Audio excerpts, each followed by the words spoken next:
앤서니 파우치 미 국립알레르기 전염병 연구소장이 내년 초 백신 대량 생산을 통해 연말께 코로나19 종식 가능성을 내비쳤는데요.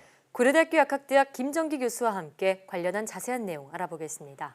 교수님 나와 계십니까? 네, 안녕하세요. 장마가 길어지면서 오염된 물로 인한 수인성 감염병 발생이 우려되고 있습니다. 코로나19는 물론이고요. 이런 수인성 감염병 전파를 막기 위해서는 어떻게 해야 할까요? 말씀하신 것처럼 기본적으로 이런 홍수나 수해 지역에서는 이질 등 수인성 세균성 감염 발생이 빈번하게 일어나는 경향이 있습니다. 그래서 이 부분에 대한 어떤 소독이나 위생 관리는 당연히 필요할 것 같고요. 예. 더군다나 수해 지역에서는 모기 개체수가 크게 늘어나기 때문에 말라리아나 일본 뇌염과 같은 모기를 매개로 한 감염병에도 신경을 좀 써야 됩니다. 그래서 이 부분은 물론 중대본에서는 코로나19로 많이 힘들어하고 있는 거는 알고는 있지만 이 부분에 대해서도 여전히 많이 신경을 좀 쓰셔야 될 것 같다라는 생각을 가지고 있고, 예. 어제도 말씀드린 것처럼 그 이재민 임시보호 시설에서의 어떤 코로나 확산에 대해서도 굉장히 신경을 많이 쓰셔야 될 것 같다라는 생각을 가지고 있습니다. 예. 이 청결과 소독은 물론 또 모기를 특히 조심해야 한다 이렇게 말씀해 주셨습니다. 의료계가 정부의 의대 정원 증원 방침에 반발해서 집단 휴진을 예고했습니다.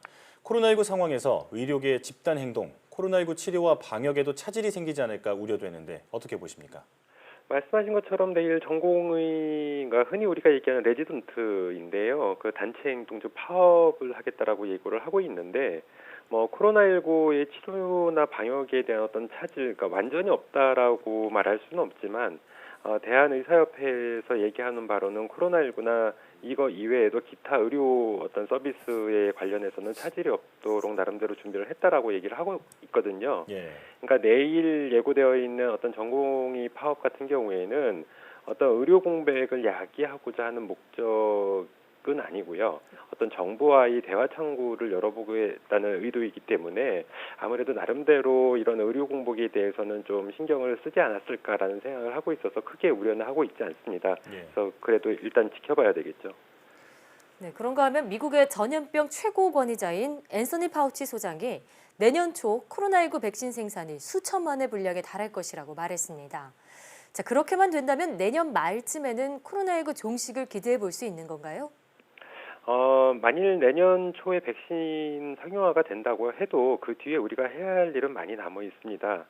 기본적으로 시간에 쫓겨서 효능이나 안전성 검증을 하는 데 있어서 소홀한 점은 없었는지, 예. 그리고 코로나19 바이러스의 변종 발생은 하고 있는지, 만일 발생을 하고 있다라고 그러면 발생된 변종이 개발된 백신에 어느 정도 효과를 보이는지, 아니면 효능이 떨어지는 백신이 오히려 어떤 감염을 가속화시키는 부작용, 그러니까 우리가 AD라고 하는데 이러한 부분들은 발생하고 있지는 않는지, 이런 부분에 대해서 종합적으로 검토를 해봐야 되는 거거든요. 그래서 이런 것들이 잘 이제 마저 돌아갔을 때 실제로는 종식이 가능하지 않을까 이런 생각을 가지고 있습니다.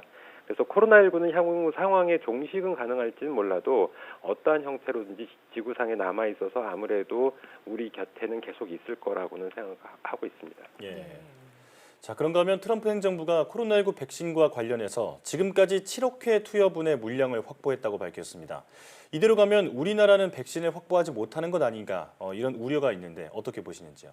말씀하신 것처럼 지금 미국이 어제 존슨앤존슨과 1억 회 투여분 공급 계약을 맺으면서 현재까지 확보하고 있는 그 분량이 한 7억 회분이라고 알려져 있거든요. 네.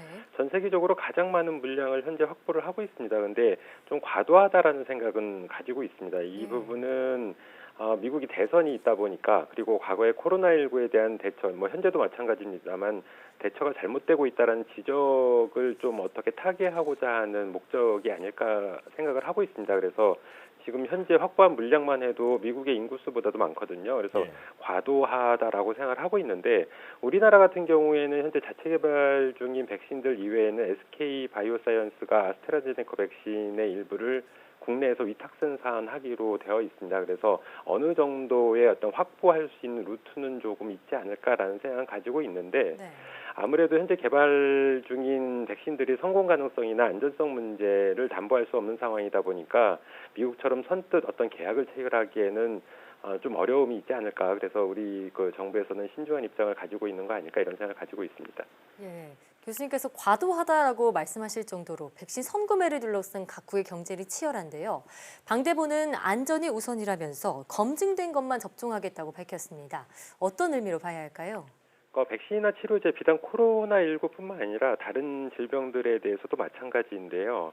효능은 기본이지만 이것 못지않게 중요한 것이 의약품에 있어서는 안전성입니다. 예. 여기에 현재 코로나19 백신 같은 경우에는 바이러스가 기본적으로 잘 안 자라기 때문에 전통적인 백신 개발 형태, 즉 병원체를 키워서 불활성화시켜서 주사하는 방법이 아니고요. 새로운 백신 개발의 형태, 그러니까 우리가 좀 최근에 들었던 어떤 유전자 DNA 백신이라든가 mRNA 백신이라든가 이렇게 새로운 백신의 어떤 플랫폼을 적용을 하다 보니까 더더군다나 안전성 문제가 논란이 될 수가 있습니다. 네. 그렇다 보니까 말 그대로 안전성이 검증된 백신을 접종하겠다라고 우리 정부는 입장을 가지고 있다 이렇게 보시면 될 것 같습니다. 예. WHO가 코로나19 장기화를 재차 확인했고 정부도 장기화에 대비해야 한다고 밝혔습니다. 아직 치료제와 백신이 없는 상황에서 현실적으로 어떤 대비가 필요할까요? 우리 국민들께서 잘 아신다고 생각을 하고 있습니다. 지금처럼 지금까지 우리가 해오고 있는 것처럼 마스크 잘 착용하시고요. 그리고 개인 방역 수칙을 준수하는, 그리고 전파 확산을 막는 어떤 방역이나 역학 조치, 이런 것들이 현 시점에서는 가장 대표적인 대응 방안이 아닐까 이렇게 생각하고 있습니다. 예. 이 백신이 나오더라도 코로나19 종식에는 꽤 오랜 시간이 걸릴 것으로 보이는 만큼 말씀하신 것처럼 마스크 쓰기와 사회적 거리 두기와 같은 방역 수칙 준수를 철저히 해야겠습니다. 지금까지 고려대학교 약학대학 김정기 교수와 함께했습니다. 오늘 말씀 고맙습니다. 감사합니다.